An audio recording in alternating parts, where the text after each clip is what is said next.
Now remember, the disciples had already been in Christ's presence for some time, and they too understood that she was a Gentile and that they had nothing to do with her. All right? Now, if you will, come on to the next verse.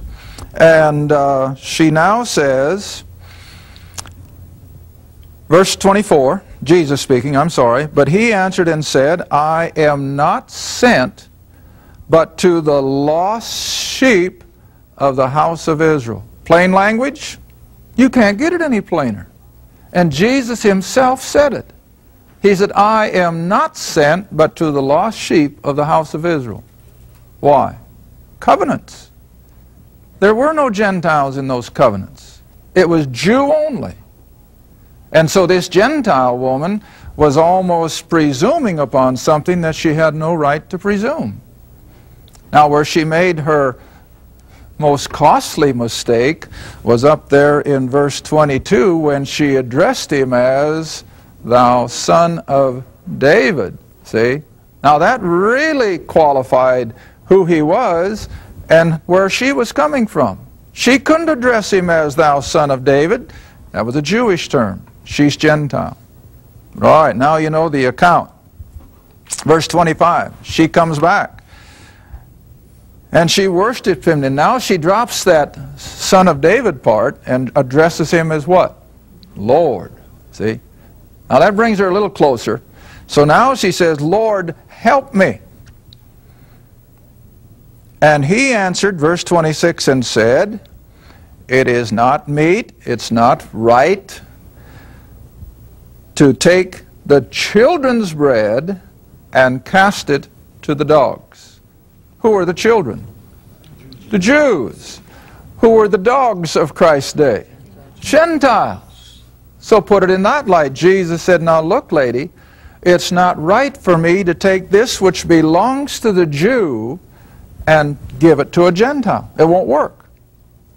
But she doesn't give up. And so she comes back, and I like her application.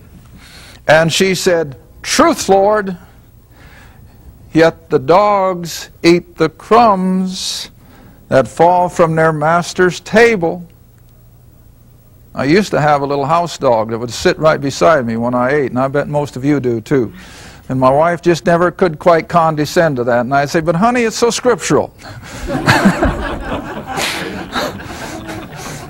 Because way back in Jesus' time, you see, the dog was there waiting for a crumb to fall. But of course, the analogy was that how in the world can you take that which belonged to the family of Israel and give it to a Gentile?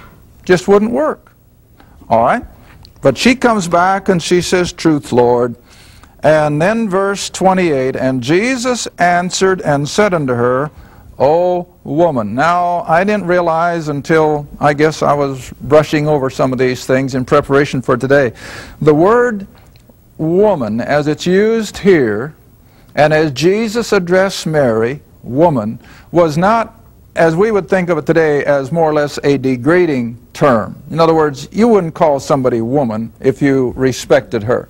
But in the Greek, it was a term of respect. See? So when Jesus referred to as woman, he was not putting her down, he was respecting her person. And he says, woman, great is thy faith. Now, in contrast to the Jew, can you see that it was? See, the Jew couldn't condescend to acknowledging that this Nazarene was the son of David. But this Canaanite woman did. All right, now I'm going to make a point. This is only one of two Gentiles that Jesus ministers to in his whole earthly ministry. Only two. This Canaanite woman and a Roman centurion. Other than that, there is no account that he had anything to do with Gentiles. Now, to prove my point, that's what I always have to do, using the book. Go with me to John's Gospel. Chapter 12. Now this, of course, is just before his crucifixion. He's come through his whole 3 years of earthly ministry, trying to convince the Jew that he was the Christ, knowing full well what Israel was going to do. knowing full well that he was going to go to that Roman cross and that he would suffer for the sins of the world. He knew that. Now in John's Gospel, chapter 12, the crowds are already gathering from all over the then known world for the feast of Passover. Verse 20, and there were certain Greeks, Gentiles, among them that came up to worship at the feast. Now it doesn't necessarily mean that they came to worship, but just like when we were in Jerusalem on the Sabbath morning, our guide took us down to the Wailing Wall, and we, like tourists, you remember, took our cameras and our gawk, and we watched these Jews going through their worship and so forth at the Wailing Wall out of curiosity. And I think you have the same thing here. I think Gentiles would mingle amongst these Jewish crowds more or less to witness this, what was going on amongst these worshiping Jews. It was probably quite, what shall I say? I think it was quite a phenomenon. But whatever. There were Greeks among those that came up to worship at the feast. These Greeks came therefore, verse 21, to Philip, who was of Bethsaida, one of the 12, and they desired him, saying, Sir, we would see Jesus. They'd probably heard of all of his miracles and the things he'd done. Hey, we'd like to see this man. Now, Philip, remembering only too well what had happened back there in chapter 10, what had happened in chapter 15, he knows he can't just bring a group of Gentiles into Christ's presence, but he doesn't want to totally take the responsibility for not doing it alone, so who does he go to? Andrew. Next verse. And so Philip tells Andrew, hey, there's Greeks that want to see Jesus. What are we going to do? Can't you just picture it? Boy, he was in a dilemma. He's never had to do with Gentiles before. And no doubt Andrew said, well, at least let's go in and tell him. Let's not us take the responsibility for turning him away. And so, next verse, Philip comes and tells Andrew and Philip tell Jesus. Now remember what they tell him. There's Greeks that want to see you. Now look at Jesus' answer. It certainly wasn't, take me to them. It certainly wasn't, bring them to me. But instead he explains why he could not deal with Gentiles up to this point in time. And here's the reason. And Jesus answered them, saying, the hour is come. It's upon us. Now remember, this is just before the crucifixion. They're already gathering for the Passover. The hour is come that the Son of Man should be glorified, which of course took place at his death, burial, and resurrection.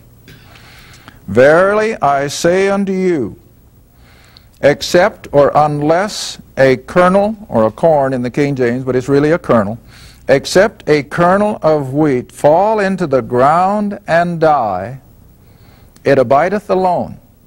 But if it die, it bringeth forth much fruit.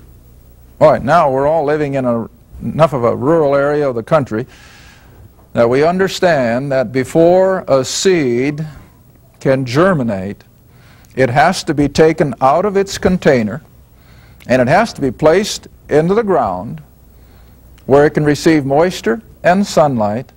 And then before that seed can sprout new life, what has to happen to it? It dies. That seed, for all practical purposes, dies. Out of the death of that seed then comes new life, and like Jesus said then, 100-fold. Picture a kernel of wheat. One kernel.